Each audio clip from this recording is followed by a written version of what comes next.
1000 পাখির খাঁচা তৈরি করতে বর্তমানে 30 থেকে 35,000 টাকা লাগে। ডিমের প্রোডাকশন কোন জায়গায় বেশি পাওয়া যায়, ফ্লোরে নাকি খাঁচায়? হ্যাঁ, খাঁচাই প্রোডাকশন ভালো পাওয়া যায়। আসসালামু আলাইকুম। আজকে আমরা এসেছি ময়মনসিংহ জেলার ভালুকা উপজেলা।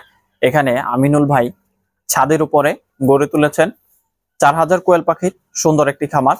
আজকে আমরা ওনার খামার সম্পর্কে বিস্তারিত জানার চেষ্টা করব, আমাদের সঙ্গেই থাকুন। আপনার খামারে কতগুলো পাখি আছে? আর তোমার 4000 পাখি আছে। 4000 পাখি আছে। ডিমের পাখি আছে কতগুলা? 2000। 2000।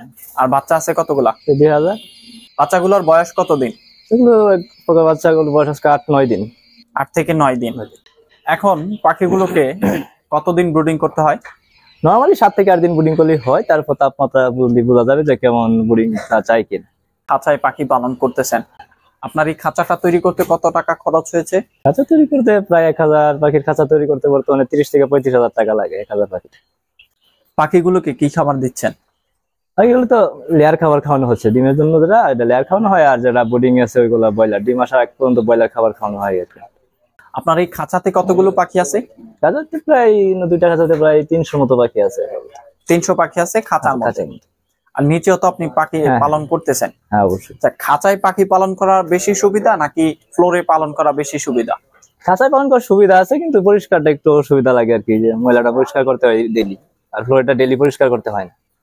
খাঁচার ডিমগুলো তো ভালো রেটে বিক্রি করা হয়। খাঁচার ডিমটা চাহিদাটা একটু বেশি থাকে, কালারটা সুন্দর থাকে। এই 300 পাখির জন্য এই খাঁচাটি আপনারা তৈরি করছেন, এটা কত টাকা লাগছে তৈরি করতে? 300 পাখির মতো প্রায় 10,000 টাকার মতো খরচ হয়েছে। পাখির যে বিষটাগুলো আছে ওইটা আপনারা কতদিন পর পর পরিষ্কার? খাঁচাটা 1-2 দিন পরে পরে পরিষ্কার করে ধৌত করে দিতে হয় আর কি খাঁচাটা। আর ফ্লোরেরটা? ওইটা 2-3 দিন পর পর না করে তো ধরে না তো করলে ভালো হয় আর কি, কিন্তু খাঁচাটা করতেই হবে পরিষ্কার। আচ্ছা, ডিমের প্রোডাকশন কোন জায়গায় বেশি পাওয়া যায়, ফ্লোরে নাকি খাঁচায়? হ্যাঁ, খাঁচাই প্রোডাকশন ভালো পাওয়া যায়। পাখি সুস্থ থাকে, প্রোডাকশনটাও ভালো থাকে। আচ্ছা, পাখিগুলোকে পানি দিয়েছেন কোন পাশে? ওই পাশে? হ্যাঁ, এক পাশে পানি, এক পাশে খাবার থাকে। এই খাঁচার মাপটা কি মনে আছে আপনার? মাপটা নরমালি ওই যে প্রতি স্কোয়ার ফিটে খাঁচায় 10টা করে পাখি পালা যায়, ওই হিসাবে করা হয় আর কি। লম্বায় কতটুকু আছে খাঁচাটা? লম্বায় 6 ফিট বাই 2.5 ফিট আছে। কত বছর যাবত পাখি পালন করতেছেন? এই তো প্রায় 4 বছর। প্রায় 4 বছর। হ্যাঁ। আচ্ছা, কোয়েল পাখি পালন করে আপনার প্রতি মাসে কত টাকা আয় হচ্ছে? হ্যাঁ, প্রতি মাসে প্রায় প্রতি 1000 পাখি থেকে প্রায় 15 থেকে 20,000 টাকা পর্যন্ত ইনকাম হয়। ডিমের বাজারের উপর ডিপেন্ড করছে। আপনাদের এলাকায় ডিমের চাহিদা কেমন? ডিমের চাহিদা আশানুরূপ ভালো চাহিদা আছে। বাচ্চাও বিক্রি করে? হ্যাঁ, বাচ্চাও বিক্রি করি। জিরো বাচ্চাটা আপনারা কত টাকা করে বিক্রি করেন? জিরো বাচ্চারা নরমালি বর্তমান বাজারের উপর 10 থেকে 12 টাকার মধ্যে আছে এবারে বছরে। আগে আরো কম ছিল, এবারে বছর একটু চাহিদাটা বেশি, দামটা একটু বেশি। 15 থেকে 16 দিন বয়সী পাখিটা, ওইটা আপনারা কত টাকা করে বিক্রি করেন? এটা 30 থেকে 35 টাকা পর্যন্ত এবার বিক্রি করা যাচ্ছে। 25 থেকে 30 দিন বয়সী পাখিটা আপনারা কত টাকা করে বিক্রি করতে পারেন? 40 থেকে 45 টাকা পর্যন্ত বিক্রি করা যাচ্ছে। 500 কোয়েল পাখি পালন করতে একেবারে জিরো বাচ্চা থেকে ডিম পাড়া পর্যন্ত কত টাকা খরচ হয়? 500 কোয়েল পাখি পালা জিরো থেকে ডিম পাড়া পর্যন্ত প্রায় 25 থেকে 30,000 টাকা খরচ হয়। কোয়েল পাখির কি কি রোগ বালাই হয়? নরমাল রোগ বালাই নাই বলেই চলে, তারপর কিছু রোগ বালাই হয় মাঝে মধ্যে, কিছু ওষুধ দিলেই ভালো হয়ে যায়। ঠান্ডা রোগটা সবচেয়ে বড় রোগ আর কি। ঠান্ডা হলে আপনারা কি কি ওষুধ ব্যবহার করেন? শুধু ঠান্ডা জনিত যে ওষুধগুলো আছে, যেমন লেবুকজিনটাই ব্যবহার করা হয় পাখির জন্য বেশি। লেবুকজিন গ্রুপের যে ওষুধটা। যারা নতুন কোয়েল খামার করতে চাচ্ছে তারা প্রথম অবস্থায় কতগুলো পাখি দিয়ে শুরু করতে পারে? স্বাভাবিক দেখার জন্য 500-1000 দিয়ে শুরু করতে পারে, তারপর যদি ভালো করে বুঝে বেশি বেশি করতে পারবে, সমস্যা নেই। নতুন খামারিরা কোন ধরনের ভুলগুলো করে? নতুন খামারে সাধারণত ব্রিডিং করা ভুলটাই সবচেয়ে বড় ধরনের ভুলটা হয়। ব্রুডিং এর ক্ষেত্রে কোন কোন দিকগুলো ভালোভাবে বিবেচনা করতে হবে?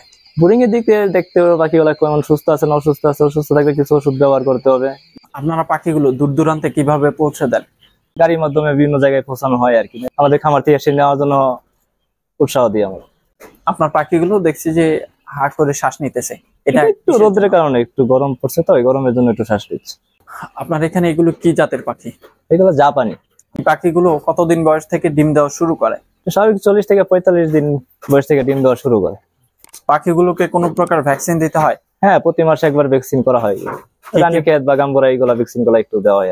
আচ্ছা, এছাড়া কি অন্য কোনো ভ্যাকসিন দিতে হয়? না, তেমন কোনো ভ্যাকসিন আমরা দেই না নরমালি। আপনি যখন খামার শুরু করেছিলেন তখন আপনি কোন ধরনের ভুলগুলো করেছিলেন?